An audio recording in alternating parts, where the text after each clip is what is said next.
ലോകത്ത് ഒരു വർഷം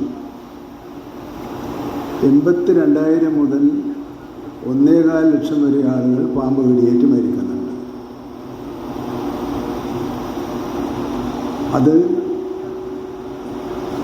പൊതുവെ സൂചിപ്പിക്കുമ്പോൾ വന്യജീവി അക്രമത്തിൻ്റെ ഫലമായി മരണപ്പെടുന്നവരാണ്. ഡോക്ടർ പ്രമോദ് കൃഷ്ണൻ ഇവിടെ പറഞ്ഞതുപോലെ ഇതും കൂടി ചേർത്താണ് വന്യജീവി മനുഷ്യ സംഘർഷത്തിൻ്റെ ഭാഗമായി മനുഷ്യർ മരിച്ചു വീഴുന്നത് എന്നൊരു ഇംപ്രഷൻ, ഒരു പ്രതീതി നമ്മുടെ മനുഷ്യ മനസ്സുകളിൽ സൃഷ്ടിക്കാൻ വേണ്ടിയുള്ള ശ്രമങ്ങൾ നടത്തുന്നുണ്ട്.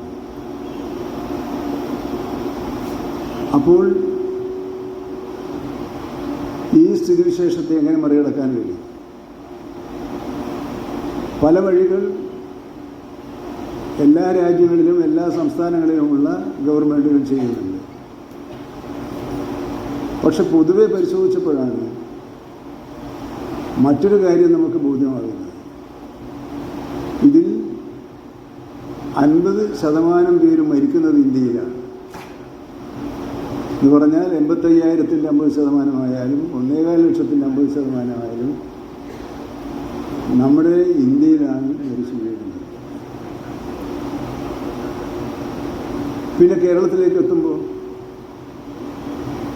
മറ്റു പലതിലും എന്ന പോലെ ഇതിലും കേരളം 1-ാം സ്ഥാനത്താണ്.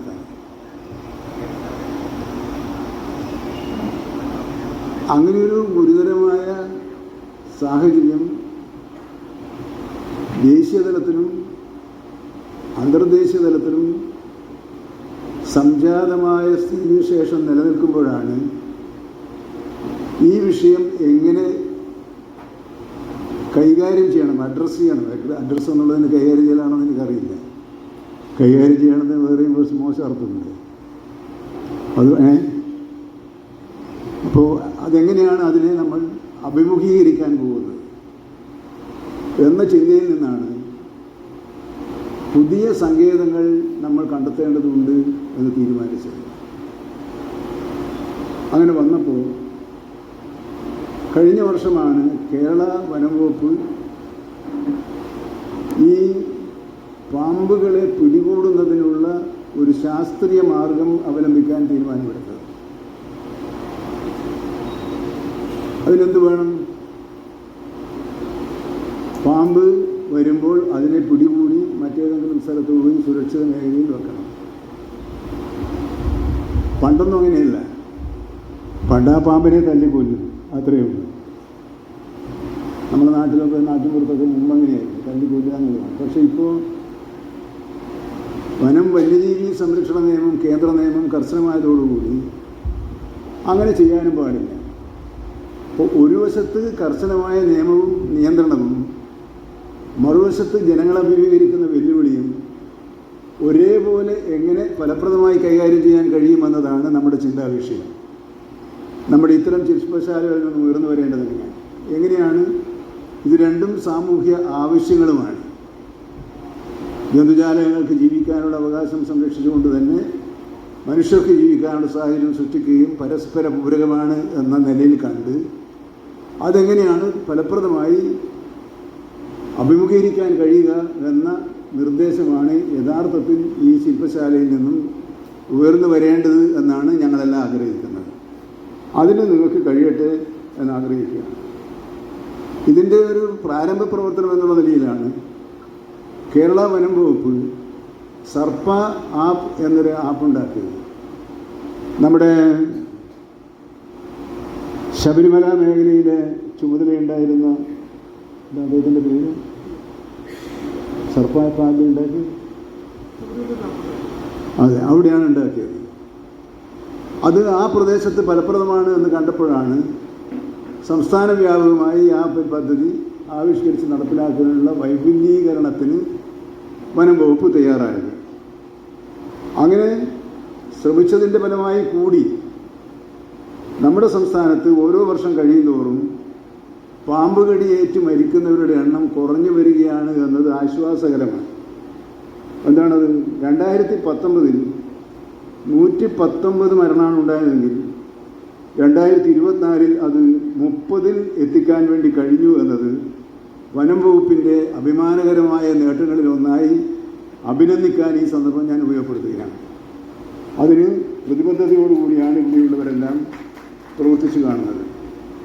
നമ്മൾ ലക്ഷ്യമാക്കുന്നത്, മാധ്യമങ്ങൾ പോലും കൊടുത്തിരിക്കുന്നത്, 0 പിടിച്ചു കെട്ടാൻ കേരളം ഒരുങ്ങുകയാണ് എന്നാണ്. ആ വാക്യം യാഥാർത്ഥ്യമാക്കുന്നതിന് വേണ്ടിയുള്ള കരുതലോടുകൂടിയ ശ്രമങ്ങളാണ് നമ്മുടെ ഭാഗത്ത് ഉണ്ടാകേണ്ടതെന്നാണ് എനിക്ക് പറയാനുള്ളത്. അതിനുള്ളൊരു മറ്റൊരു പ്രശ്നമായി ചൂണ്ടിക്കാണിക്കപ്പെട്ടത്, ഈ ആൻറ്റി വെനം ഉപയോഗിക്കുന്നത് പ്രാദേശിക വിഷശേഖരണ കേന്ദ്രങ്ങളിൽ ഉണ്ടാകണമെന്നാണ്. ഇപ്പം നമ്മൾ തമിഴ്നാട്ടിൽ നിന്നാണ് ഇതെല്ലാം കൊണ്ടുവരുന്നത്. നമുക്കറിയാം, നമ്മുടെ ഭൂമിശാസ്ത്രപരമായ ഘടന പരിശോധിച്ച് നോക്കിയാൽ ഓരോ പ്രദേശത്തിനും സവിശേഷതയുണ്ട്. തിരുവനന്തപുരത്തും കാസർഗോഡും ഒരേ രീതിയല്ല, കേരളമാണ് സംസ്ഥാനം എന്നാണ്. എന്നാൽ വയനാടും ഇടുക്കിയും ഒരുപോലെയല്ല. എല്ലാ പ്രദേശങ്ങളിലുമുള്ള കാലാവസ്ഥയുടെ വ്യതിയാനമനുസരിച്ചും ശക്തിക്കനുസരിച്ചും അവിടുത്തെ ജീവജാലങ്ങളിലുള്ള പ്രതിരോധശേഷിയും അക്രമശേഷിയും വർദ്ധിച്ചുകൊണ്ടേയിരിക്കും. ഇത് നമ്മൾ ഒരു കാലത്തും ഗൗരവത്തിൽ പരിശോധിക്കാതെയാണ് കാര്യങ്ങൾ തീരുമാനിക്കപ്പെടാറ് എന്ന വിമർശനം ഉയർന്നു വന്നിട്ടുണ്ട്. അതങ്ങനെയില്ല എന്നുള്ള കാര്യം വിശദീകരിക്കാൻ ഇവിടെ ഇരിക്കുന്ന പ്രിൻസിപ്പൽ ചീഫ് കൺസർവേറ്റർമാർക്ക്, വനംവകുപ്പിലെ പ്രിൻസിപ്പൽ കൺസർവേറ്റർമാർക്ക് കഴിയുമെന്നാണ് ഞാൻ വിചാരിക്കുന്നത്. നിങ്ങൾ തന്നെ നോക്കിക്കോ, ഇവിടെ തന്നെ തിരുവനന്തപുരത്ത് അവിടെയുള്ള പ്രതിരോധ ശക്തിയും ഇവിടെയുള്ള പ്രതിരോധ ശക്തിയും തമ്മിൽ വലിയ വ്യത്യാസമുണ്ടാകുമ്പോൾ ആ വനം ഉപയോഗിച്ചുള്ള ചികിത്സ അവിടെ പ്രയോജനപ്പെടുന്നത് പോലെ കോഴിക്കോടും കണ്ണൂരും കൊച്ചിയിലും വയനാട്ടിലും ഇടുക്കിയിലും പ്രയോജനപ്പെട്ടുകൊള്ളണമെന്നില്ല. അതുകൊണ്ടാണ് വനം വകുപ്പ് ഈ ആൻറ്റി വെനം പ്രാദേശികമായി സംഭരിച്ച് അത് പ്രൈമറി ഹെൽത്ത് സെൻ്ററുകളിലൂടെ വിതരണം ചെയ്ത് ഫലപ്രദമായ ചികിത്സാ രീതിക്ക് നേതൃത്വം നൽകാൻ കഴിയുമോ എന്നാലോചിക്കുന്നത്. അത് സംബന്ധിച്ച ഗൗരവമുള്ള ചർച്ചകൾ ആരോഗ്യവകുപ്പുമായി വ്യവസായ വകുപ്പുമായി നടത്തുന്നതിനുള്ള ശ്രമങ്ങളിൽ ഇപ്പോൾ വനം വകുപ്പ് ഏർപ്പെട്ടിട്ടുണ്ട്. അത് പെട്ടെന്ന് ഫലപ്രാപ്തിയിലെത്തിയാൽ ഇവിടുത്തെ പാമ്പുകളെ പിടിച്ച് അവരിൽ നിന്ന് തന്നെ ആൻറ്റി വെനം ഉണ്ടാക്കി ഇവിടുത്തെ കാലാവസ്ഥക്ക് അനുയോജ്യമായ പ്രതിരോധ മരുന്നായി ആ മരുന്നിനെ മാറ്റിയെടുക്കാൻ കഴിയുമെന്നാണ് കണ്ടെത്തിയിട്ടുള്ളത്. ഇത് ഒരു ശാസ്ത്ര സാങ്കേതിക പരിശോധനയുടെ ഭാഗമായി വന്നിട്ടുള്ളതാണ്. ഞാനതിൻ്റെ അന്തിമ വാക്ക് പറയാൻ ആളല്ല, കുറച്ചുകൂടി സയൻറ്റിഫിക്കായി പരിശോധിക്കേണ്ടതാണ്. എന്നാലും ഞാൻ മനസ്സിലാക്കിയിട്ടുള്ള കാര്യങ്ങൾ ഈ ശില്പശാലയുടെ ചർച്ചയ്ക്ക് വിധേയമാക്കാൻ വേണ്ടി ഞാൻ അവതരിപ്പിക്കുന്നു എന്ന് മാത്രം കരുതിയാൽ മതി എന്നാണ് എനിക്ക് സൂചിപ്പിക്കാനുള്ളത്. നമ്മുടെ ഇതിൻ്റെ ലക്ഷ്യം ഇതാണ്: 2030 ആകുമ്പോഴേക്കും നമ്മുടെ സംസ്ഥാനത്ത് പാമ്പ് കടിയേറ്റ് ഒരാളും മരിക്കുകയില്ല എന്ന് ഉറപ്പുവരുത്തണം. അത് ഉറപ്പുവരുത്താനുള്ള യജ്ഞത്തിന് ഊർജം പകരാൻ, ആശയ സമ്പുഷ്ടത വരുത്താൻ, വ്യക്തത വരുത്താൻ ഈ ശില്പശാലയിൽ നിന്നും ഉയർന്നു വരുന്ന നിർദ്ദേശങ്ങൾ സഹായകമാകട്ടെ എന്ന് ആശിച്ചുകൊണ്ട് ഈ ചടങ്ങ് അതീവ സന്തോഷത്തോടെ ഉദ്ഘാടനം ചെയ്ത് അറിയിക്കുന്നു. നിങ്ങൾക്ക് എൻ്റെ അഭിവാദ്യം.